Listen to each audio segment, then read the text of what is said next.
Who here in this room has used Wireshark before? Show of hands. 1, 2, 3, 4.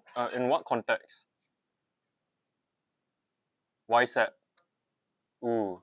Okay. So you might hear some things that you've covered before. But so this portion is for people who have never used Wireshark before. Okay. If you already know the content, then like this is still a valuable refresher, and maybe we go into a bit more detail that was missing from I.YCEP. Okay. Oh, I just got an email from Mentimeter to view my presentation results. Anyways, first things first, like just open Wireshark if you haven't opened it already. Like, I just want everyone to have Wireshark open. No, I don't want to update it. Yeah, so we'll be using Wireshark a fair bit, and later on we're gonna be analyzing a malware sample, like a true blue actual like proper malware sample, right? And we'll be looking at some of the network logs from the malware sample.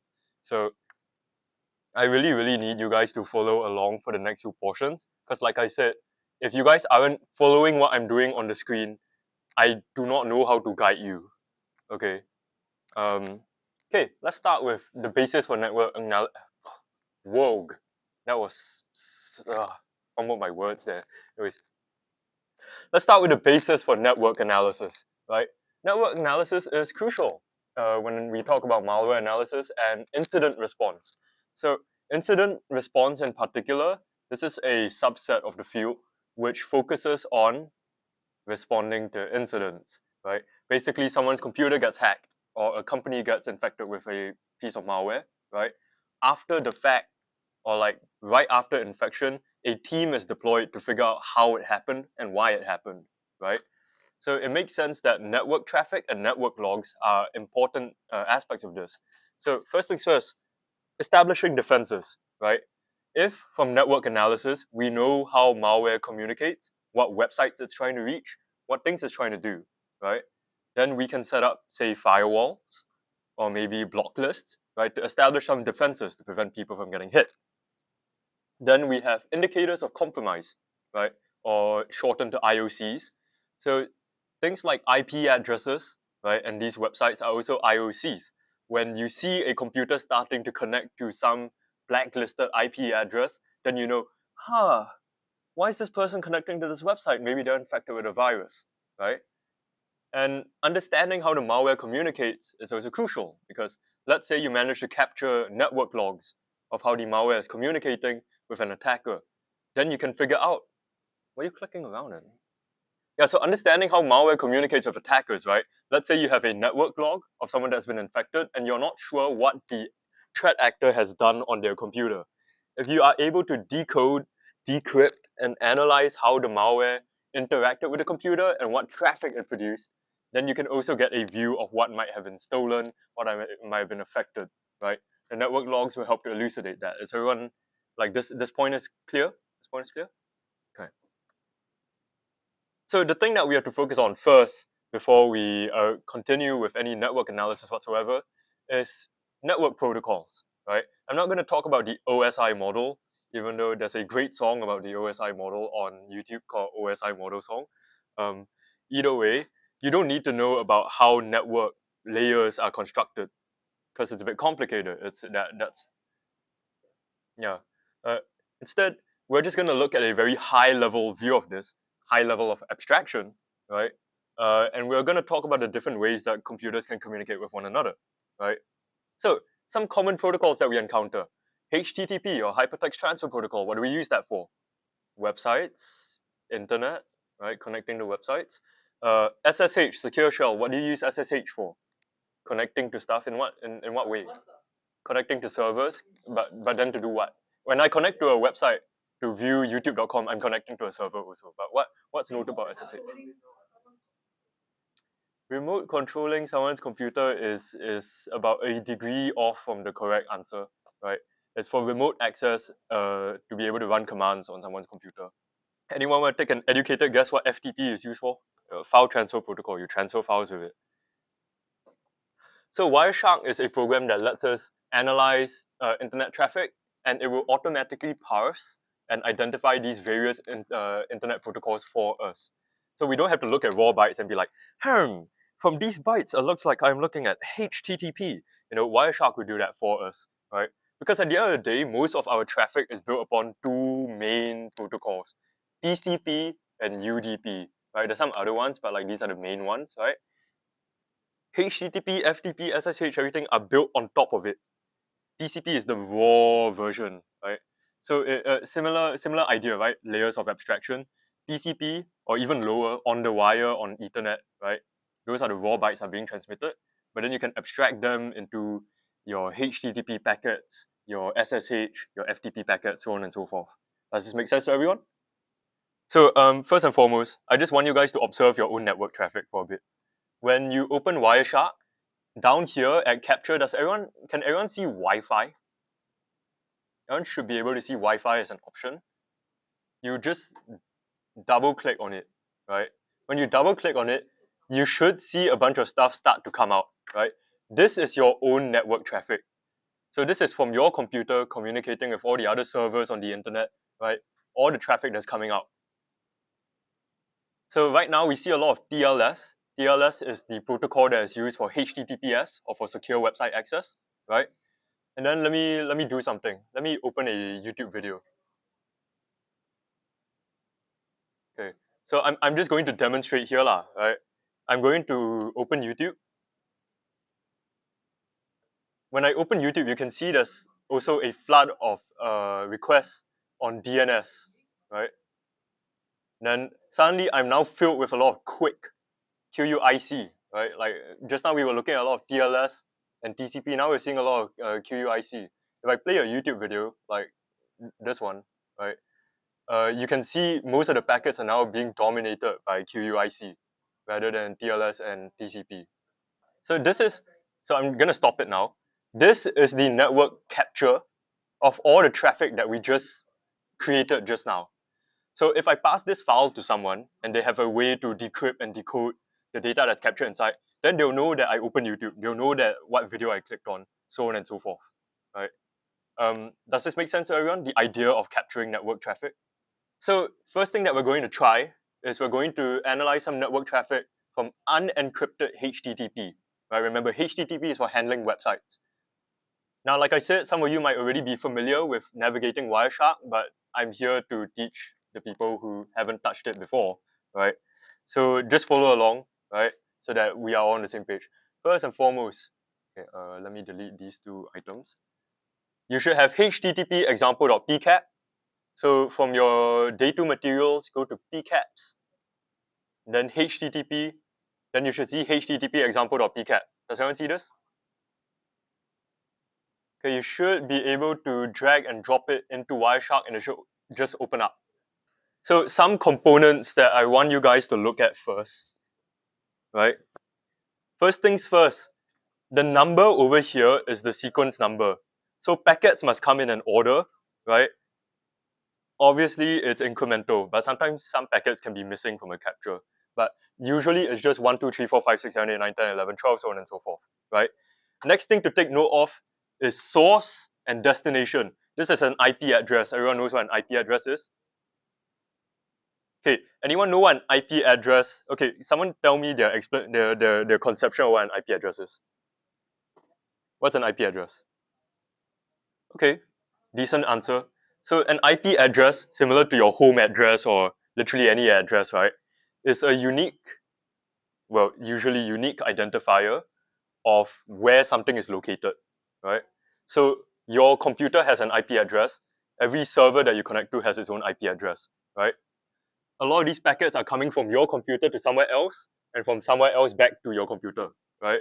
And to identify the direction that's going in and who is talking to who, we rely on IP addresses.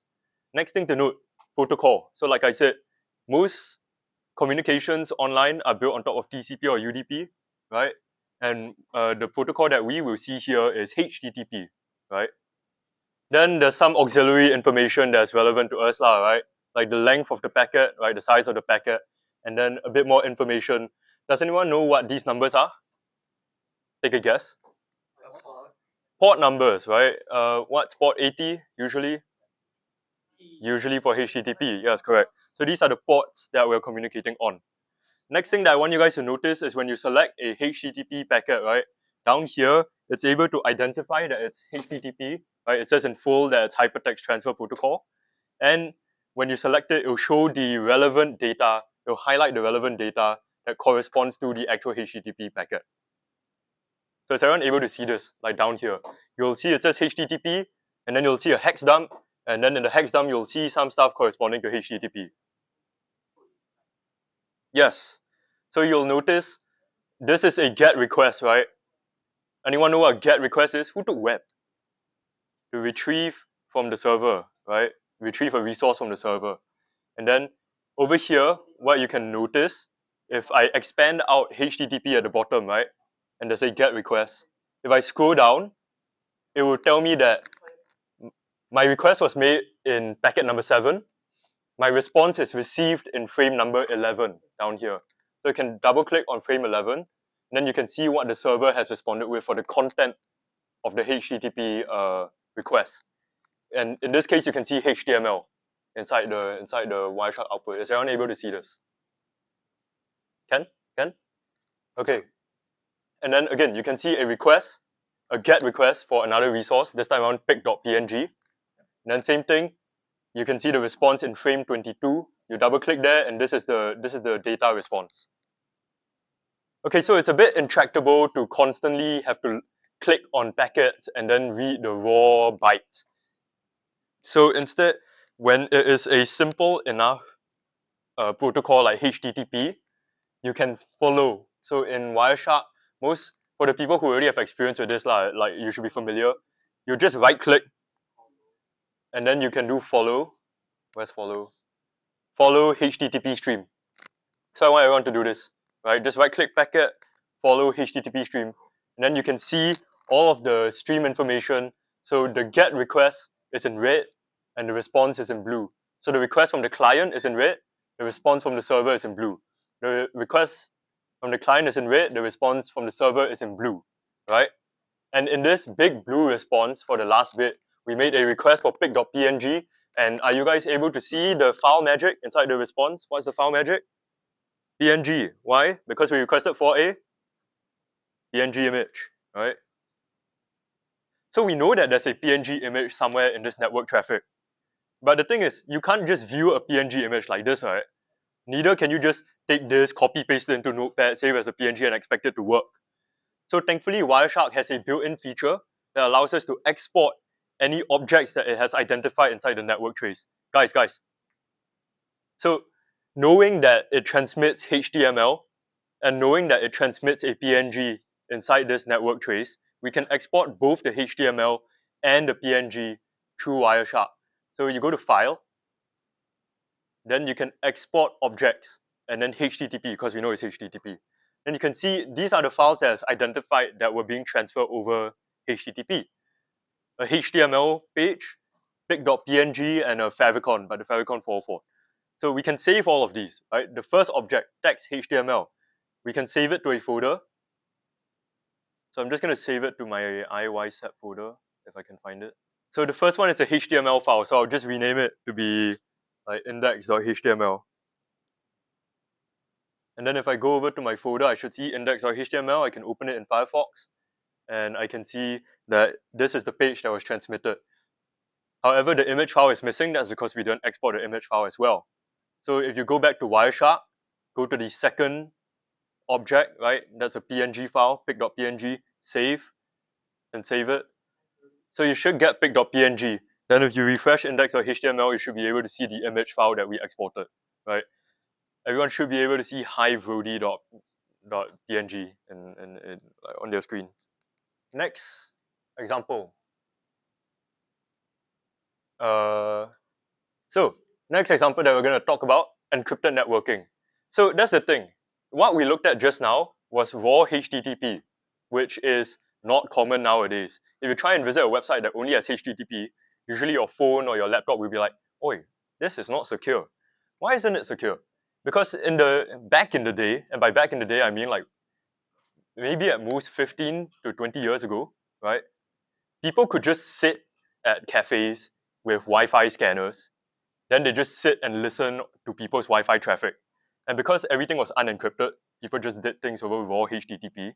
By capturing other people's network traffic, you could then steal their bank account, or you could steal their logins or whatever. Because everything we saw just now, right? Imagine that imagine this network traffic trace was someone logging into their bank website. Then congrats, you now have their banking information. Does this make sense? Right? So the fact that it's unencrypted is bad. So nowadays, we have this thing called TLS, or Transport Layer Security, whereby, that's why it's called HTTPS rather than just HTTP. The S stands for secure, right? So if you're in Chrome or wherever nowadays, you click on the, okay, I'm on Firefox, but if you click like up here, it'll tell you that it's secure. Your connection is secure because it's using HTTPS, right? But in Crypto Workshop, you will maybe learn about asymmetric encryption. So that is what is used in order to prevent people from reading your traffic trivially. Now, just think for a quick moment, right? The concept of encryption necessitates a secret key, correct? Then if I want to communicate with someone using the secret key, I will lock my thing, then I pass the key to them. Then they can take my thing, then they can unlock it, right? But if I'm transferring the key is just, someone could just snatch it while I'm trying to transfer it over, right? So that's the thing. You don't want to transmit your secret keys over the network. Why? Because when you're transmitting it, you're not encrypted yet.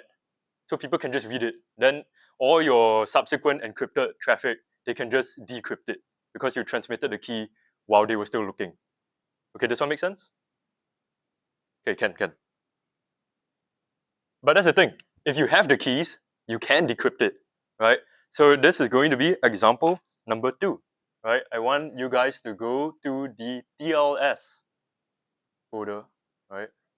You should see TLS example.pcat and SSL keylog file. So dropping TLS example.pcat in, you should see traffic that looks like this. Does everyone see this? Okay, to repeat, right, the file we're looking at is pcaps TLS.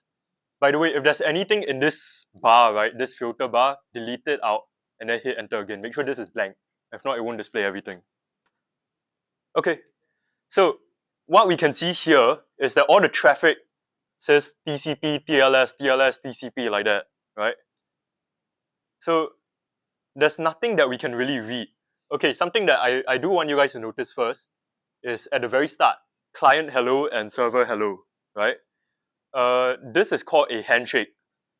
That is the term that is commonly used. Because when you want to establish a connection with someone, and this applies in real life as well, when you want to establish a connection with someone, right, you need to introduce yourself to them. So the client and server handshake is the introduction of your computer to the server and of the server to you. And then you literally will transmit handshake packets, which will be like, I agree to communicate with you with this manner. I agree to communicate with you in this manner. And then you can see after client hello and server hello, there's an agreement to change cipher spec. So this is them agreeing on the cryptographic cipher that they want to use.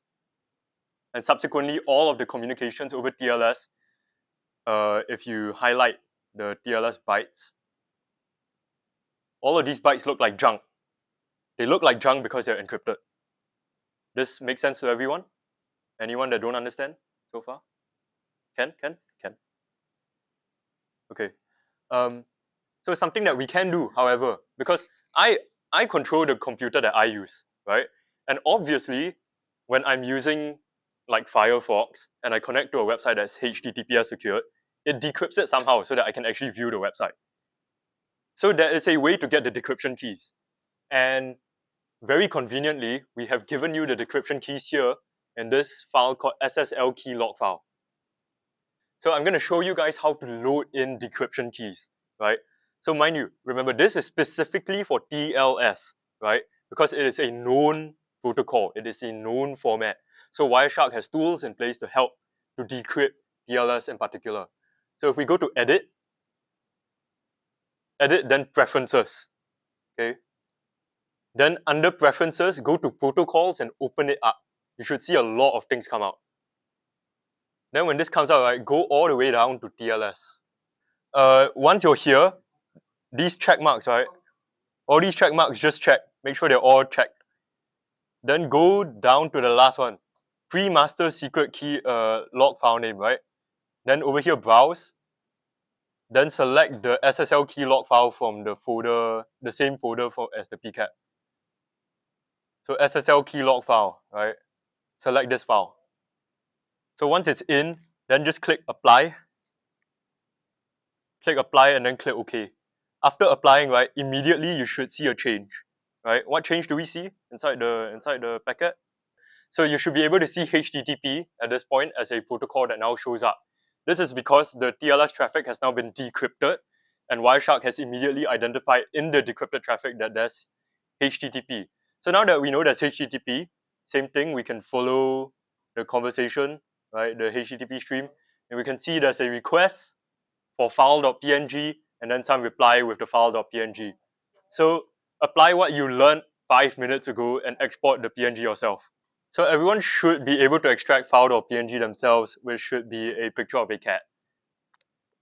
Okay, so last thing I want to talk about before we move on to our big analysis, right?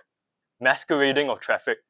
So that's the thing. Malware authors, when they are communicating from your computer to their attackers' servers, right? They want to try and keep their network traffic as hidden as possible. Because I mean, if you capture everything, at some point you're going to capture their malicious traffic, right?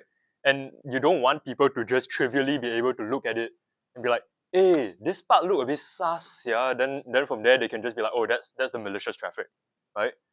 So it's something that's quite interesting that malware authors have done.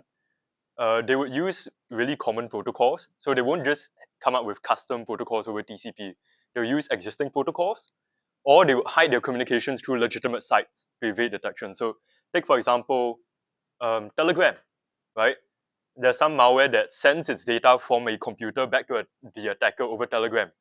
Then if I am a network system admin and I'm looking at this guy's network logs, I'm just going to see, oh, he's texting his girlfriend on Telegram. But no, actually he kena by malware and he's sending his data over Telegram. Or Google Calendar, right? Same thing. To a analyst, they would just see a whole bunch of requests to Google Calendar. Like, that's very weird.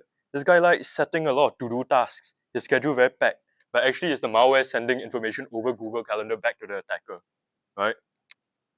So we're going to look at a particular example of this, right? Which is a technique called DNS exfiltration. Does anyone here know what DNS exfiltration is?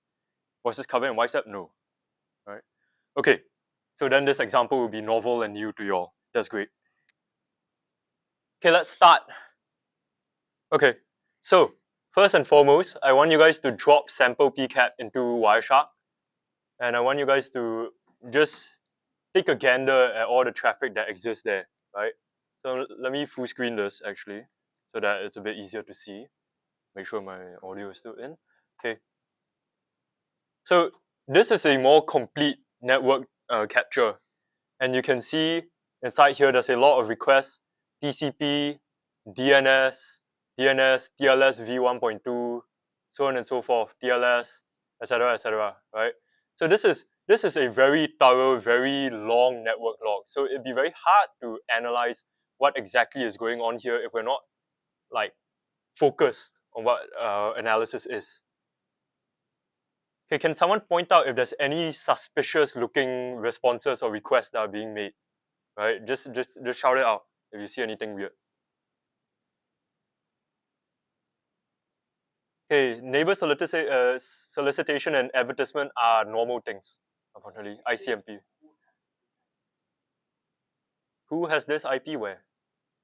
This is also quite standard. These are ARP requests. So over your Wi-Fi, it's how you identify what other devices are. This is benign. This is normal and safe. Inside some of these requests, you can see URLs, right? If you notice any weird URLs, you can point it out. Yeah, so there's a lot of DNS requests where it's some hex string, some like set of characters, then .blahaj.sg, right? Are we able to see all sorts of stuff like that? So that is a bit of suspicious traffic lah, right? Because if you are on the network and then you'll see, hey, this guy keeps going to blahaj.sg. Then every time he go to BlahajCTF, he keep going to different subdomains and they're all weird looking, right? Because at a glance, this is not a normal looking website, right? Yeah, I mean, can we agree that that isn't a normal looking website? Yeah. Okay. So, and they all seem to be DNS requests. DNS, does anyone know what DNS stands for? Domain name system, very good. Do you know what it's used for? Yes, precisely. Good answer. So when you visit youtube.com, right, you are not visiting a server called youtube.com. You are visiting a server with an IP address. But how do we know what IP address youtube.com points to? This is resolved using what's called DNS resolution. So there is a server somewhere which stores a gigantic database of all these mappings. So you go to it and you're like, hey, where is youtube.com? Then it'll point you to the correct direction of youtube.com. Hey, where's google.com? It'll point you to the correct direction of google.com. So that's called DNS. Okay, that's a little side tidbit. Either way, we know DNS is the protocol of interest here, right? Because all of our weird requests are being made over DNS. Agree? So what we're going to do now is we're going to filter only to look at DNS. So over here in the packet, I want you to just click on any DNS packet, then right click over DNS, apply as filter, then select it. So you can see it's going to apply a filter that only isolates DNS packets. Okay, so we should have isolated just the DNS traffic for this particular connection, right? And on top of that, you can see that, yeah, there's a lot of connections going to BlahajCTF, a lot of weird connections, but there's also a lot of normal connections that are mixed in between, right? Can we sound off some of the other websites that we can see that are being connected to? rateyourmusic.com, Sonamic, or there's ClubCat.pn, really? Okay, there's choppedhuz.com, right? Yeah, Sonamic, uh, glubcatpngs.com, Wikipedia, right? So this is another issue that we're facing now, right? We do not know which requests are actually going to the attacker and which are normal requests. We have only isolated by DNS. So something that we can do, that we can filter on top of this, is looking at destination. So I want you guys to notice something. 192.168.1.30, right? Left-hand side, this IP address, that is our client. How do I know this? If you look at rateyourmusic.com, the request to rateyourmusic.com, which is legitimate, right? It comes from 192.168.1.30 and goes to somewhere else, correct? Similarly, when I'm connecting from my computer to the Blahaj DNS, it comes from 192.168.1.30, but instead it goes to 110.99.121.106, right? This is the IP address of the attacker server, right? The server that was sending the DNS requests to. So we right-click that IP address, apply as filter, select it, and now it filters out only the DNS request to this IP address. Everyone clear? Everyone able to see this? So now your DNS request will be exclusively all of these weird requests to blahaj.sg. Anyone want to take a guess what is going on with all these little hex strings at the start? Remember, hex is just data, right? So what do you think is happening here? It's transmitting some sort of data, right? So our working hypothesis that we can apply now, maybe those hex characters, if we piece them all together, and then we decode them from hex back to text, maybe it will show us the data that's been transmitted. Does this make sense? Do we agree that this is a decent hypothesis to test? Okay, so let's test that hypothesis. Inside your VS, well, not VS Code, inside the folder, you should see you should see another script. So under pcaps DNS, you should see a script called extract.py. Okay, before anyone even runs this, right, I'm going to need y'all to show me that you can run and import scapy. So like in a Python shell, show me you can do import scapy. I can't, so that means I'm missing it, right? So I can do pip install scapy, or like on Windows I can do that. Realistically, you should do this in a virtual environment. So I need everyone to do this smoke test first before we continue. Hmm? I mean, you don't have to do it in Visual Studio. If you have another preference for editing Python scripts, then go ahead, right? But just in any terminal, I need you guys to show that you can import scapy and it works. You can also open it with PyCharm. Nobody's stopping. Yeah, if PyCharm is your IDE of choice. Okay, let me see. You know what to do? You install scapy.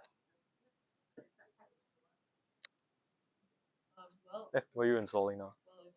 well, you have scapy installed. Oh, you're installing the Python 3 scapy sudo package. Okay. Well, I expect that if You're able to import? If you're using PyCharm and you make a fuss about it, then you should know how to use PyCharm. Yeah, just import scapy. Okay, you've got it. Yours is working fine.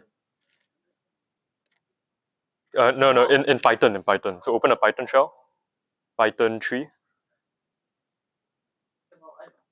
and then try import scapy while you're in here.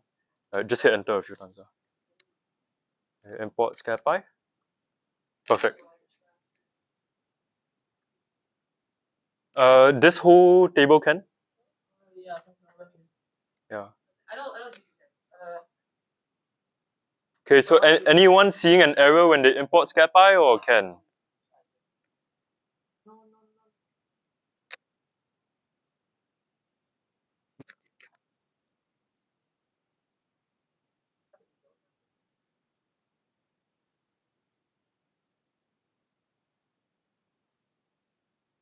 Don't be saying that. Stop, cut it out. Look at my cousin, bro.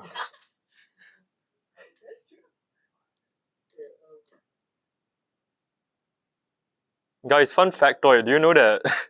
Do you know that the two of us are like me and Kane are related? We're second cousins. Yeah. That's why she's so full of shit. I'm not full of shit.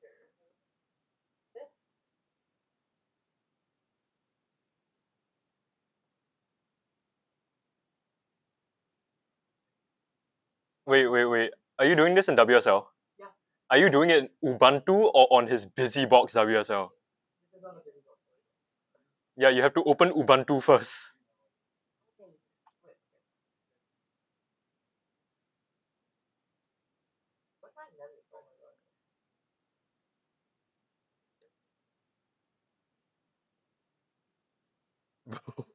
PyCharm user.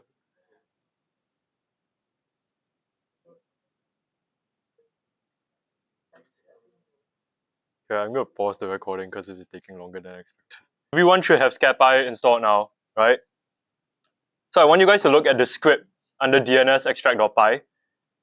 So I will just quickly walk you guys through the script, also because there's a bug in the script that you guys will have to fix manually, right? What we're going to do is we're going to use Python to read the pcat file, the pcat file being the file we were analyzing in Wireshark, right? So if you scroll down, you can see we're going to isolate specifically if the packet is DNS, right? If the packet has DNS and if it has IP as a layer. So this makes sense to everyone? We're isolating DNS. Same like what we were doing just now, the filtering. Next thing we're going to do is we're going to decode the name, so the resolved URL from the DNS request, right? That's the queue name over here. Now I need you guys to fix this bug. I think your current script says if domain in queue name on line 22. I need you to change it to if domain not in queue name.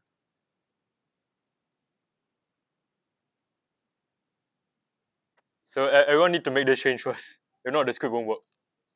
Okay, can. Edited. Thumbs up if edited. Okay, awesome. Why got thumbs down? Why are you playing with me? Okay. Anyways, so what we're going to do is we're going to, if the target domain that we're looking for is not in the URL, then we're going to move on, right? Then instead, if it is inside, then we're going to take those first few bytes, right? Because remember, the first few bytes is the data we're stealing or exfiltrating, and then we're going to convert it from hex into bytes, and then we'll just piece it together and export it for y'all. So what is the domain that we're going to isolate? What did we see just now in Wireshark? blahaj.sg, correct. So we're going to isolate specifically packets going to blahaj.sg. If you run extract.py, it should churn for a while, right? And then it should say that it's managed to extract a few chunks. And then it should dump out exfiltrated data.txt. Then you can see this is the data that was stolen over DNS. Yeah, that's it for the networking portion. I want you guys to take a short break. So I know we just came back from a 1 hour break, but take a 10-minute break because the next part I really need you guys to be awake and focused for because it's gonna be quite long. It's gonna be really long.